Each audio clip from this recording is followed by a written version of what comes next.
95% of your life comes from the subconscious. Point? Your life is a printout of your subconscious programming. So you don't need to go back in your life to find out who did what to who to create the life that you have.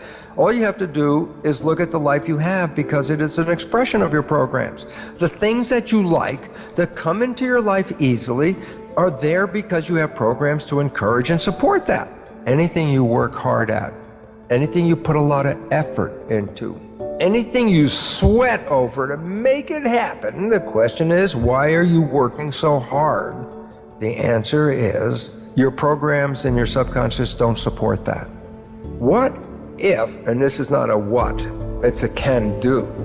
What happens if I change or rewrite my subconscious? What if you took all the negative behaviors that are interfering with your life and rewrote them with very positive behaviors, with wishes and desires that are the same as the conscious mind, so that either the conscious mind or the subconscious mind are both operating from wishes and desires? Whether you're paying attention or not paying attention, you're still playing wishes and desires. And so in other words, you can have a honeymoon life the rest of your life every day. The only reason you lost the honeymoon is because you went back and got caught up in playing the old tapes and sacrificing and sabotaging yourself without even you seeing it, and the honeymoon ends. If you had rewritten the subconscious program so that they conform and aligned with your wishes and desires, then it wouldn't make any difference if you're thinking or not thinking.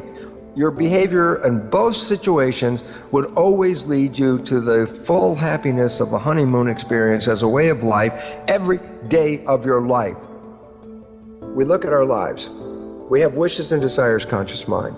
We have subconscious program, as psychologists tell us, running 95% of the time, downloaded from other people and sabotaging our lives. Now we can identify the programs by just looking at your life and saying, where's the part that you want to happen that's not working? And then test your subconscious for whether it supports those beliefs or doesn't support those beliefs. And if it doesn't support what you want, then you can rewrite it. Conscious mind, being creative, can learn in a creative fashion. Conscious mind can read a self-help book, and after one reading go, oh yeah, I've been educated, I know how this, I should do it this way, and my life could be really good if I understood this. And then you say, well, I just read the book and I understand how it all works, and yet my life is still exactly the same. You can go to the lecture, you can read the book, you can watch the video, you can even just go, aha. And the conscious mind, being creative, can learn just from simply that. Read the book, it learned. I go, what about subconscious? I go, it's a habit mind. I said, well, how do you create a habit? I go, reading the book once is not a habit.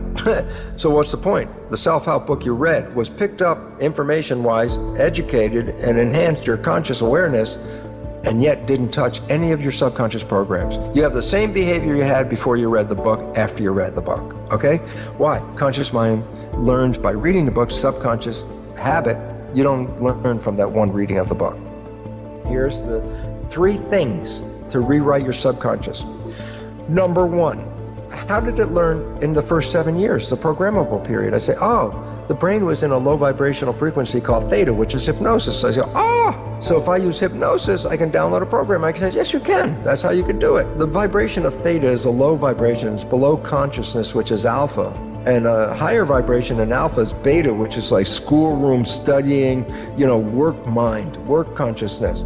The next one down is more calm, is alpha. When you go down below alpha, theta, which is the hypnosis or imagination phase as well, because children in that theta period, first 7 years, mix the real world and the imaginary world seamlessly, and that's because theta is imagination and reality mixed.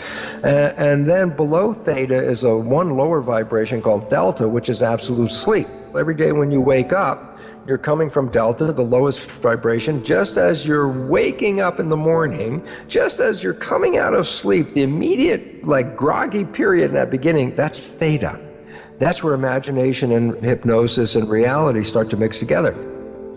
Every day when you're going to bed or when you're waking up, you go through a zone of theta. Naturally, from sleep vibration delta, the lowest, to waking up, you have to go through theta. Theta is imagination. So guess what? If you put earphones on and play a program as you're going to bed, just as your conscious mind lets go and is not paying attention to the program at this point. You're really going off into sleep. Theta is engaged. And what's theta doing? Taking the program and downloading it into the subconscious mind, because that's what theta does, hypnosis, bypassing the conscious mind, which just went to sleep.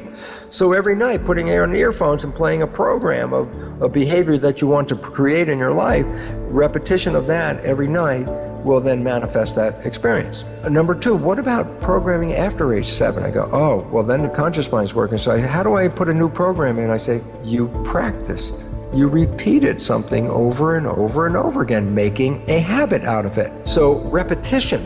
I say, oh, you find that your behaviors are not supporting you, then guess what? Generate a behavior that represents supporting you and repeat it just like a player on a sporting team. Go out and do the practice. Just repeat it and repeat it and repeat it. Even if it's not real at the time, it will become real as it becomes downloaded as a program. Your subconscious will take that program and then use it to manifest life from it. Those are the two fundamental ways. Now, let me just add the last one, and this is really important because you can find it on my website.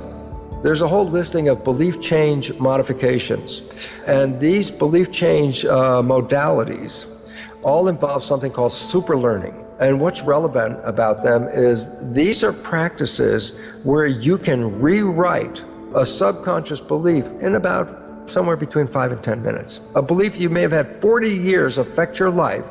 Using some of these technologies, you can rewrite that belief, make a positive belief out of it in anywhere between 5 and 10 minutes. Yes, we've been programmed.